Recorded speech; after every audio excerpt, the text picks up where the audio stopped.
right, so hello everyone. Welcome if you are new to the channel. Welcome back if you love me. I love you too. We are here for Aquarian energy for August, though we know time works in a spiral, so if you're catching this at, a different point in time and divine time, then chances are you're revisiting these energies and there's a message in here for you. All right, Aquarius, Aquarian energies, Aquarian placements, and especially significant to the house in which Aquarius rules for you. This message will give you some insight. All right, I am using the Prism Tarot for those of you who are interested. I will also be doing a separate video called Ophiuchus as guidance. All right, so if you guys would like some guidance through the month of August, I do an all signs Ophiuchus reading for that. Just make sure you hit the bell, the subscribe bell, so that you don't miss it. All right, I also give bonus readings for the signs that have the best stats each month. So Sagittarius is getting all of the big bonus readings this month. They got most likes, most views, and most comments. For June, which is the month that determined August's bonus videos, August will determine October. All right, so flashback into July if you'd like bonus readings for September, and definitely boost your stats here for August. You can get bonus readings in October. All right, Spirit, please, let's get into this message for Aquarius. Let's get into this message for Aquarius. What is going on? What insight can you give us into Aquarian energies at this time? One more shuffle. What insight do you have for Aquarian energies? Cross watchers, no, I could be talking to you, okay? If you're cross watching for Aqua, take it as it resonates. I am going to have the cards facing me initially just so I can get a feel for the spread, and then I will turn them to face you guys so you can see them real nice up here, okay? So bear with what is going on with Aqua at this time.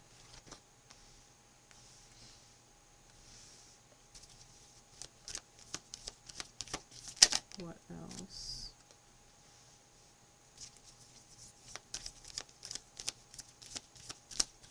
What is going on with Aqua? Give me one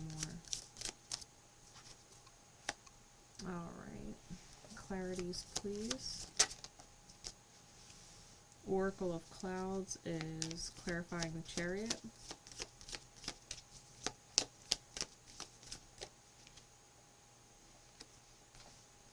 The Five of Clouds is clarifying the Fool.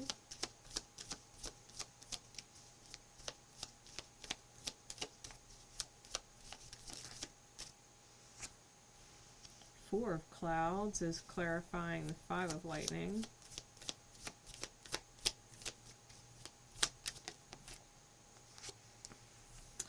Four of Raindrops is on the Master of Gems, and the Nine of Clouds is on the Novice of Gems. So lots of clouds, Aqua. Bottom of the deck is the Eight of Lightning. Top of the deck is the Master of Raindrops. All right.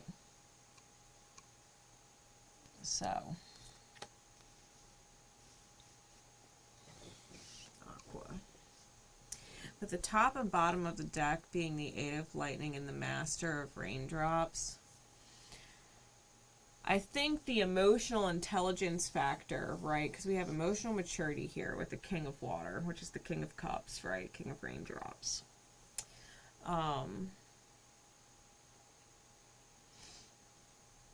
I think you're learning how to control your emotions instead of letting them run away with you. I think you're learning how to acknowledge them. I think you're learning how to acknowledge them and give them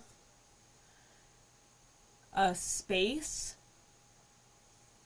but you're not letting them dictate what you do. Okay, because I think you've learned that when you let your emotions get the better of you, it doesn't serve you.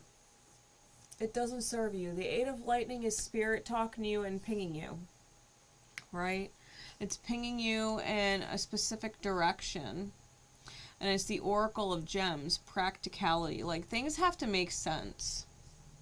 Things have to make sense, right? And I'm getting a flash. Oh, what is her name? Fern? Brady?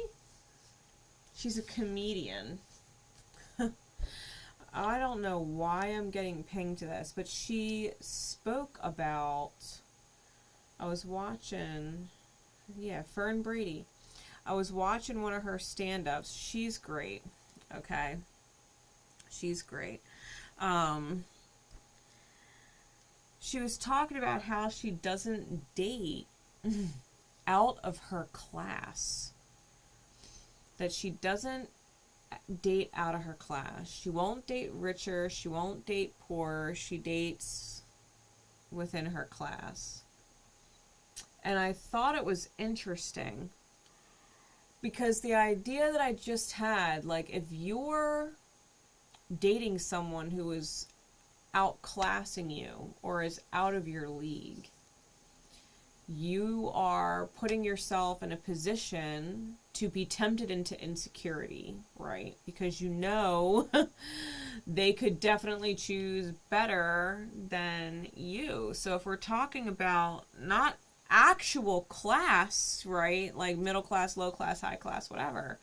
But if we're talking about energy, right? I think if you are trying to be in the presence of someone of higher energy and you're in this fake it till you make it type place or this facade type place, obviously you're in misalignment. It's going to come crashing down. And if you're in a higher alignment than someone else and they want you in their energy, well, you're either going to have to go down, right? Your energy is either going to have to go down to meet their energy, or they're going to have to rise up. And if they don't rise up to meet you where you are, it inevitably falls apart, and like is attracting like, and it's not them, right? The law of attraction takes over. So they can't be in your reality, right? If you vibe out, that's it. And I feel that you're learning in August where your energy is. I feel like you are learning exactly where your energy is. Like, let's not pretend we're less than what we are, and let's not pretend we're more than what we are. Right? The people around you are really good indicators of where your energy level is at. Right? So, let's get into these. Starting with the Chariot and the Oracle of Clouds. With these cards, obviously Cancerian energy here. The Queen is the Oracle of Clouds. It's the Queen of Air or Swords. Queens are fixed energy, so fixed air is your sign. I definitely feel like you are moving forward in your ability to perceive what is going on around you. Right? I think the divine is picking up speed and picking up momentum and helping you see, right? And helping you see your own mental fog. Right, I'm just being drawn to the cloud inside the center of the eye. Like, I think you're starting to see how maybe your own belief systems or perspectives or everything revolves around me type perspective is shifting. Right, it sounds worse than it is. It's like everybody believed that everything in the sky revolved around the earth until we realized it all revolved around the sun, and we were revolving around the sun. It's kind of the same thing. Like, you're seeing everything from the perspective of earth, like everything is revolving around you. Everything is happening to you, affecting you, for you, because of you. You fill in the blank. But really, you're revolving around a greater energy and that spirit, right? That's the divine. So it's not all about you, per se. It's all about the divine. And so everybody is in your life reflecting your energy back to you for a reason. Right? And then we have, of course, the Fool with the Five of Clouds. So if you were trying to get into someone else's energy who is higher than your own, and you take a leap of faith in that direction, I think you might get checkmated. All right, I think you might deal with a defeat, and that's because, you're not on their level. And, or you are at a higher level spiritually than they are. You're more self-aware, you're more self-responsible, self-owning, and they are not. And just because they might seem like they're in a better position doesn't mean that they are. And so if you're being rejected, it's the divine protecting you, right? Rejection is the divine's protection. You weren't meant to go down that path if in fact they are not in the same awareness that you are. Right? Maybe you are very well aware of the fact that the world is not necessarily revolving around you, but you are revolving around the divine, right? Maybe they are not of that awareness. Maybe they are and you aren't, right? This is why I was guided to that comedian and that skit. It's like knowing where your energy is and not doubting your alignment, right? Not doubting your alignment. I think if you're dealing with other people and you're competing with other people to be relevant, I think what you really need to do is just take a break. I think what you really need to do is just take a break. You shouldn't be competing. Competing with who for what? Competing with who for what? If you are a master manifester, don't miss divine opportunity.